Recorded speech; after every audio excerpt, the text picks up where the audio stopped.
Good afternoon, everybody. Let me briefly tell you about my PhD thesis. I'm working on novel therapeutic approaches in sleep-related breathing disorders. My name is Bardóczi. I'm a pulmonology resident in the Department of Pulmonology. During my work, I meet many patients who are dealing with sleep-related breathing disorders, which destroys their quality of life, so I would like to improve on that. Our research team is working on to find the best therapy to help reduce the symptoms and the severity of the disease. As you can see, we are working on two projects which address to this problem. My first project is investigating the effectiveness of GLP-1 analogs in obstructive sleep apnea patients. It's a systematic review and a meta-analysis. Obstructive sleep apnea is a serious sleep disorder that involves the collapse of the upper airwaves. 1 out of 4 people are affected, and it has several negative health effects, including the early death.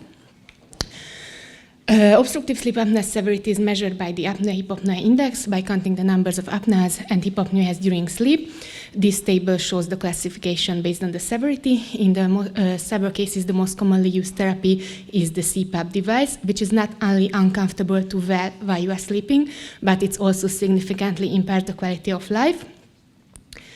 So now we move on. So the major risk factor in obstructive sleep apnea is obesity. 58% of the cases are linked to excess weight, so weight loss is recommended for them.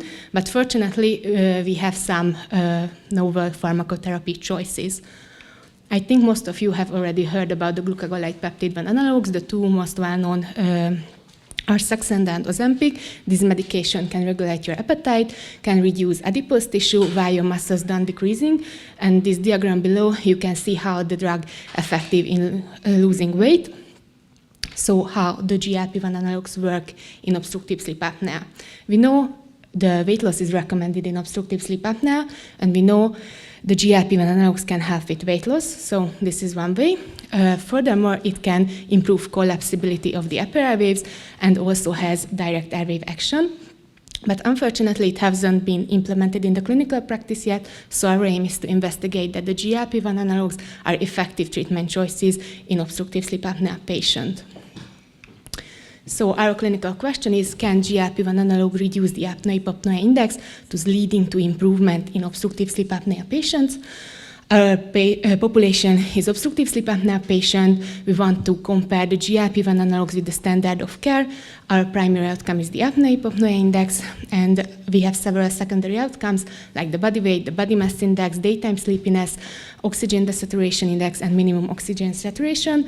Our hypothesis is that the GLP-1 analogs can reduce the apnea-hypopnea index. So our clinical implication is that weight loss therapy with the GLP-1 analogs is a standard of care for patients with obstructive sleep apnea. I did my systematic search in the 3 different databases, and here you can see my finalized search key. And after the first flowchart of my selection, we have 7 eligible full text. So we can go on my primary outcome result.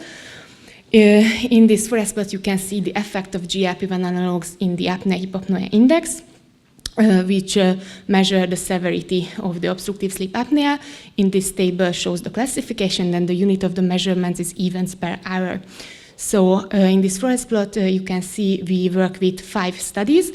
All of the studies are randomized controlled trials, and it's including over 600 patients. The heterogeneity is 0%, but in that case, we are working with a small numbers of the studies, so it doesn't has any meaning for us.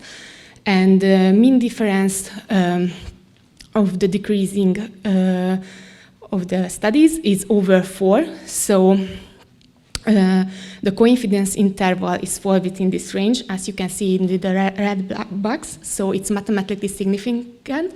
But as you can see, based on the table, it's also significant. It's also clinically significant as well. So I'm very happy with my primary outcome results.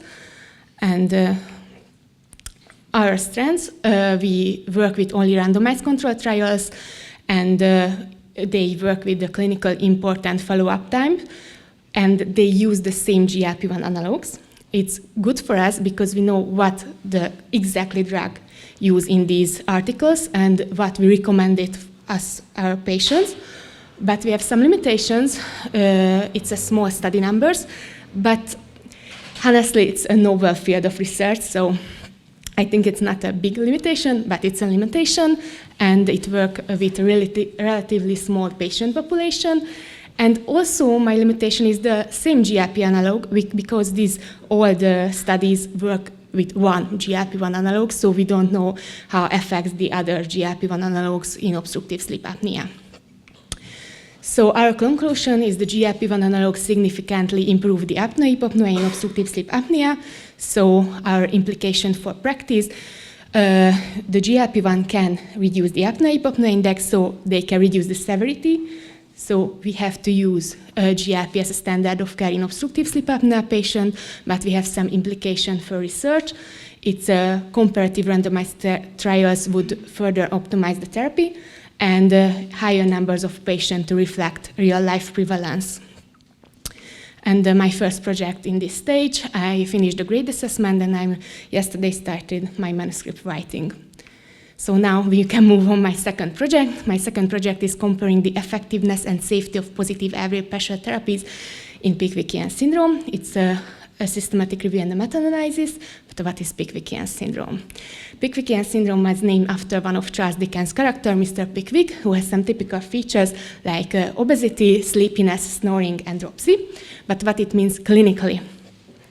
As you can see, we talk a lot about the obstructive sleep apnea, but some refresher.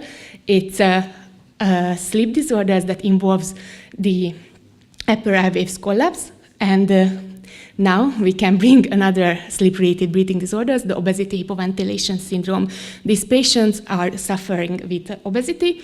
They have hypoventilation during sleep, and because of that, they have daytime hypercapnia and hypoxemia.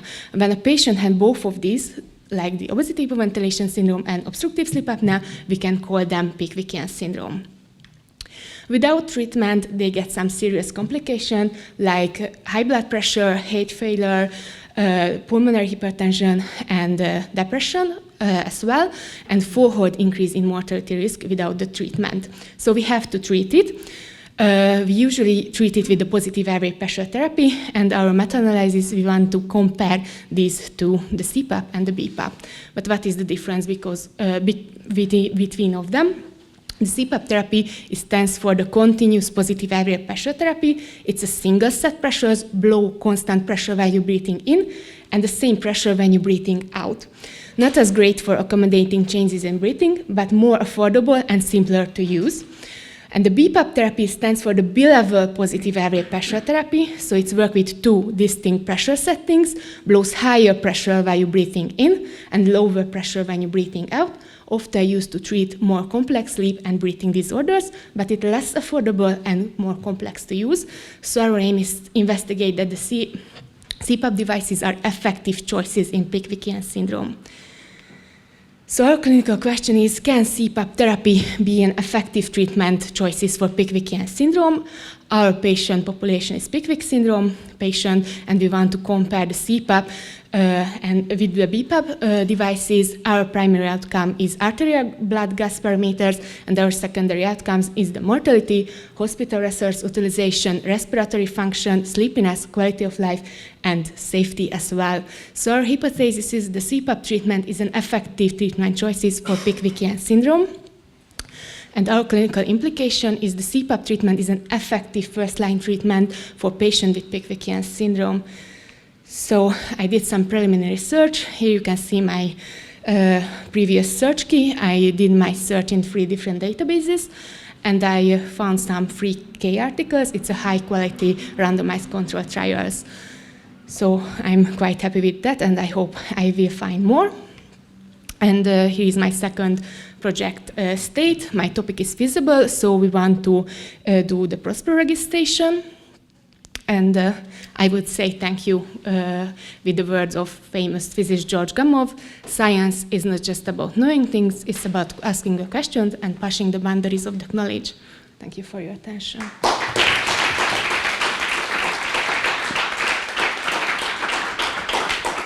Thank you very much, Anna, and I'm happy with your second project as well, because I'm really interested in respiratory therapy. But my question is related to obesity and GLP-1 analogs, because as I can imagine, it's not a direct connection between GLP-1 analog usage and the reduction of obstructive sleep apnea. So what is the connection between the pathophysiological connection between obesity and the rate of obstructive sleep apnea? Yes, the GLP-1 receptor are the GLP-1 receptor are so many tissues in our body, as like the lung tissues as well. So we think this is the way they improve the collapsibility of the airwaves, and they can has direct airwave action, because we found some studies, they both of the group, they use a diet and so calorie deficit and exercises, both of the group, but one of the group get the GLP-1 analogs, and they are twice as much improvement in the apnea-hypopnea index. So we think about this. Okay, so there is a direct connection as yes. well. I have just one short question.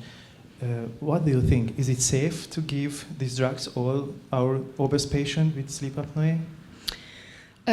If a patient doesn't have any comorbidities like severe liver damage or chronic kidney failure, or as well, we don't give it elderly patients over 75 years old, and we don't give it pregnant women, it might be safe, but we can monitorize them, because most of the patients have some adverse events like headache, nausea, vomiting, and some serious adverse events like pancreatitis, cholecystitis, and they get thyroid dysfunction and so on. So we have widely choose which patient. Do you have any data in your studies about the safety of these drugs in this population? No, unfortunately no, but it's a great recommendation. Congratulations on your presentation. I have a question regarding your second project.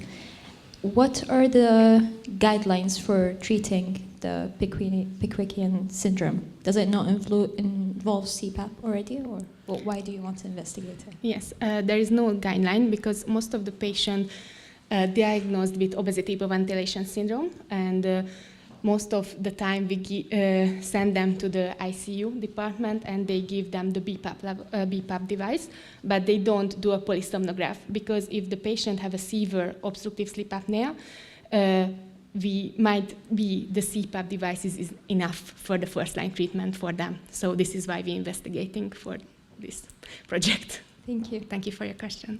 Congratulations. My question is, how much does CPAP and BPAP cost? Yes, it's quite expensive. The CPAP, it's less expensive. It's in Hungarian, it's approximately 400-500 Hungarian forints. 1,000, sorry, again, 4,000, sorry, again, sorry. Yes, and the BPAP is twice much, like 8 to 1 million, 8,100 to million forints. But if somebody get the refund, yes, thank you. Thank you so much. Right. I know we are short of time. One short question. Great presentation, great results. I think one important question would be, for how long these patients have to take GLP-1 analog to achieve these results? You have really clinically and statistically significant results. Mean difference was 4 point something, Yes. and the normal level is less than 5, basically. So that's a great result. And another question is, GLP-1 analog is also anti-diabetic medication. In the included studies, did they include any diabetic patients, or were they excluded from the studies? Some studies are included in diabetic patients as well, and they investigating in the hemoglobin A1C level changes and so on. But the patient population is the obstructive sleep apnea patient, and it's like another measurement, like other outcome. It's not the primary outcome in these studies. So they Any follow-up time? So just about the duration? It's very interesting, because these studies work with the different follow-up times. The shortest is 4 weeks, and the longest is 32 weeks. And which is interesting. In the 4 weeks, they don't have any body weight changes. And we see that the apnea-hypopnea changes in the group, they get the GLP-1 analogs after 4 weeks. So I think it's a very good